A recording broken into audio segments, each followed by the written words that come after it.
Stepping from a Chinese learning environment into an English learning environment can feel like entering a completely different world. Suddenly, everything is in English, and nothing feels familiar anymore. Many students go through this. You might recognize the feeling, you know the meaning of a word, but you can't actually use it. You understand when reading, but when it comes to speaking, the words just don't come out. And then there's the confusion. Why does one word have so many forms? Why do native speakers use words in ways you've never seen before? Slowly, confusion turns into frustration and sometimes even helplessness. You start to wonder, am I learning the wrong way? Why do I forget words so quickly? Why is my vocabulary still so limited? So what should you do? Learning more words? No, the answer is not just to learn more words. You need a more holistic approach to learning English, practicing newly learned words through speaking, listening, reading, and writing. But for now, let's focus on one key area, vocabulary. So first, how many words do you actually need? The answer might surprise you. Under favorable conditions, a vocabulary of just 2,000 to 3,000 words can already provide a very solid foundation for using English. With this range, you can understand and communicate in many everyday situations. And if you focus on a specific area, like economics or your own major, you actually need far fewer words to function effectively. But of course, language doesn't stop there.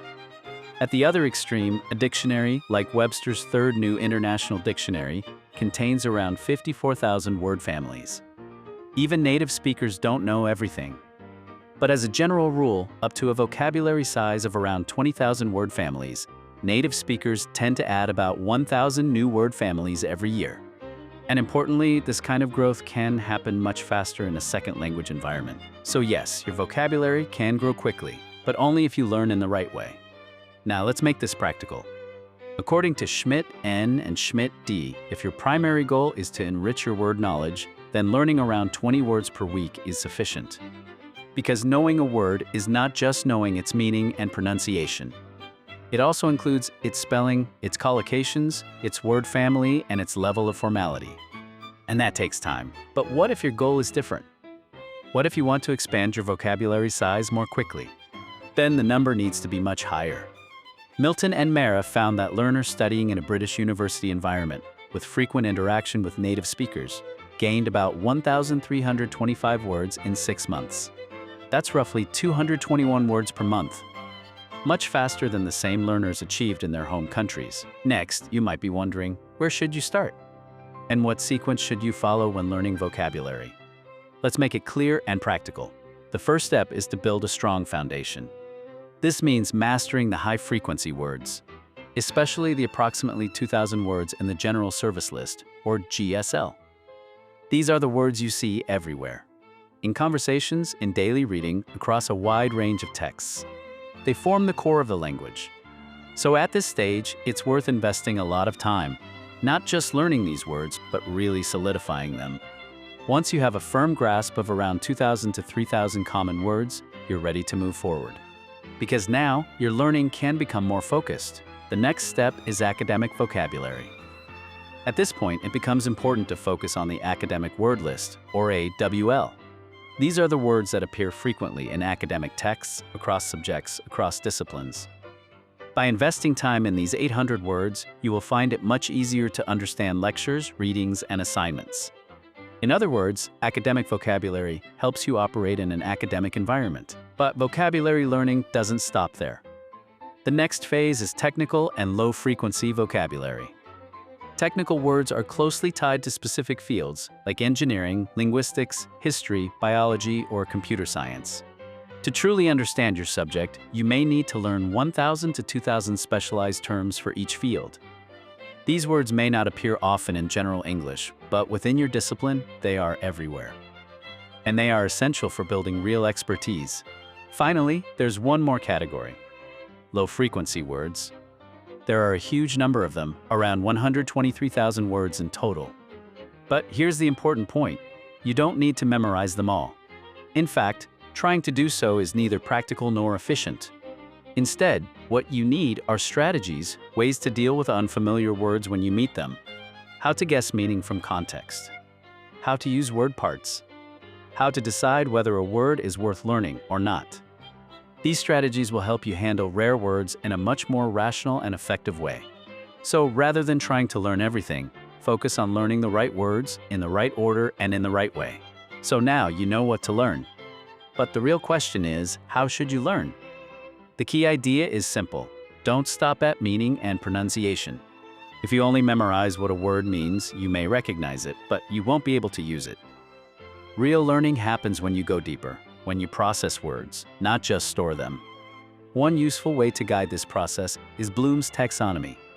It shows you how learning can move from simple memorization to real mastery. Let's walk through it step by step. First, remember. This is where learning begins.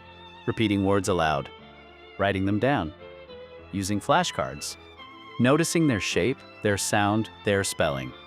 You might group words together or label objects around you in English. At this stage, you are building familiarity. Next, understand. Now you start to explore the word more deeply. You analyze its part of speech, its roots and affixes. You check its meaning in context, use dictionaries, ask your teacher or classmates, or paraphrase the meaning in your own words. Now the word starts to make sense. Then comes apply. This is where many learners stop, but you shouldn't. Use the word in your own sentences. Write about your daily life. Use it when speaking. Listen to songs, watch movies, and notice how the word is used in real situations. Because if you don't use a word, you will lose it. After that, analyze. Now you begin to connect the word with other words. Group words into a story. Link them with synonyms and antonyms. Build semantic maps. Connect the word to your own experiences. The word is no longer isolated, it becomes part of a network. Then, evaluate. You check your own learning. Test yourself. Review words over time. Decide which words are important and which ones you can skip for now. Because effective learning is also about making choices. Finally, create. This is the highest level. You use new words to create something of your own, a story, a description, personal experience. At this stage, the words truly become yours. And here's something important. When it comes to meaning and pronunciation, traditional methods still work. Word cards, for example, are still very useful. But in today's world, you can make them digital. When you look up a new word in an online dictionary, take a screenshot, capture its meaning, its pronunciation, its example sentences. Save these on your phone. Over time, you build your own personalized vocabulary bank, always with you, always ready for review. So remember, don't just learn words. Work with them, use them, build with them. That's how vocabulary becomes real. Now let's move on to another question. How do you make words stay? Because learning a word once is never enough. Research shows that even the best vocabulary programs require 7 or more encounters with a word before you truly own it. Sometimes you may learn a word through a definition. That's a good starting point. But real learning doesn't happen in a single moment. It happens when you meet the word again and again and again in different contexts, in different situations. In fact, some studies suggest that you may need anywhere from 5 to 16 exposures, or even more to truly learn a word. Which means something very important: progress is not about speed. It's about persistence.